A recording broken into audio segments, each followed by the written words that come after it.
What's going on, everyone? Scotty White, World Combat Sports. I'm with the one and only Malignaggi. Always a pleasure to see you in the building. How you been, champ? I'm doing okay, man. How are you? You know, when I seen you walk in, I said, what better person to get the assessment and prediction of Errol Spence Jr. and Terrence Crawford. Finally had their two pressers. What's your thoughts? Listen, man. Now that the press conference has happened, we can maybe say the fight's definitely going to happen. You know, hopefully nobody gets hurt and then the fight happens. You know, I think everybody's been waiting for so long. First of all, disclaimer, I really like both of these guys, you know what I mean? So it does not, when I make a prediction or when I break down the fight, I'm not trying to offend any of these guys, because these guys, I have utmost respect for both of these guys, their career, their accomplishments. I know whoever you pick, the other guy always gets offended, sometimes he gets pissed off. But Terrence actually already knows my prediction, because I've told him, listen, I think Errol's too big, and I think the natural size is going to be a bit too much to deal with. And actually, Terrence told me, you know, he's not offended by it. He likes that kind of stuff. He likes to prove people like me wrong.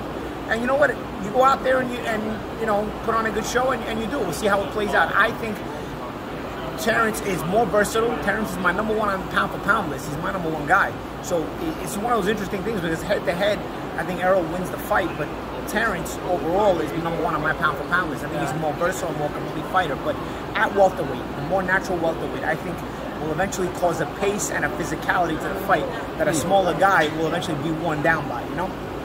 The question is, can Terrence, with switching the righty to lefty, slow down the pace just enough? Not because Errol will get tired, but because maybe sometimes when you get confused, you kind of pause, you pressure a little bit.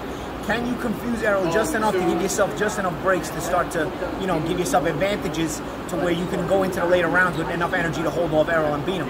Or will Errol's pressure nonstop, making it physical on the inside, body punching, wear you out to where then all that versatility doesn't matter, because once you're fatigued, you know, you're going to get beat up. So that's the questions that are up in the air.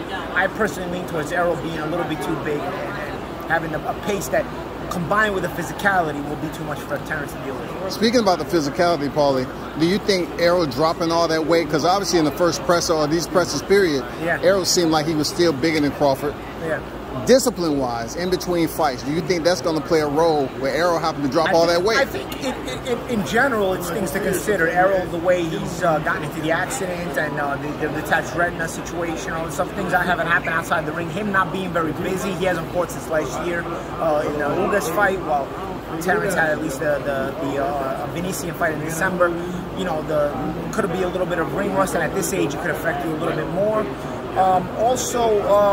You know, Errol's been fighting at welterweight since the amateurs. Absolutely. So you know, your body fills in, it gets bigger. Just because you're fighting at the same weight doesn't mean you walk around at the same weight. You know, so you know, he's probably having to drop a lot more weight now than he used to. I mean, I've been hearing rumors about Errol moving up in weight for years now, thinking like, oh, this guy can't hold the weight, but he's found ways to make it regardless. You know, so.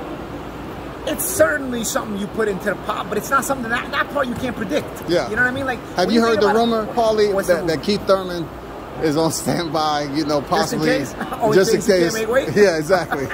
And they slide Keith Thurman in not a bad idea. You give Keith some money just to be in shape for the fight, train for the fight, and who knows? He winds up in a big fight. And then if he gets the fight, you pay him a little more money. But just if not, you got him on standby. You know what? I don't think that's a bad idea. I hope Errol makes weight, though, man. That would be the biggest tease of all, man. We tease this fight, we tease this fight, we tease this fight. Then you sign it, and then we get to the fight, and we still don't have it. That would be the biggest tease of all. But hopefully everything, all's well that ends well, as they say. So hopefully everything ends well for everybody else. So you just feel that Errol's going to take it to the distance? And I feel like Errol, under that kind of physicality, can get a late stoppage. You know, I think I was going for Terrence on many occasions that, you know, some people say they haven't seen everything Terrence has to offer in the ring as far as his skill set. They always implement his switch hitting, you know what I'm saying, his ability to gauge distance properly. He's a good body puncher too, sneaky body puncher as well. Yeah. Remember, he knocked out Ndongo with a body shot. You know what I'm saying? Exactly. But again, the consistency and combined with the physicality of Errol, for me, does it. And he's natural welterweight. Terrence was winning world titles at lightweight, you know.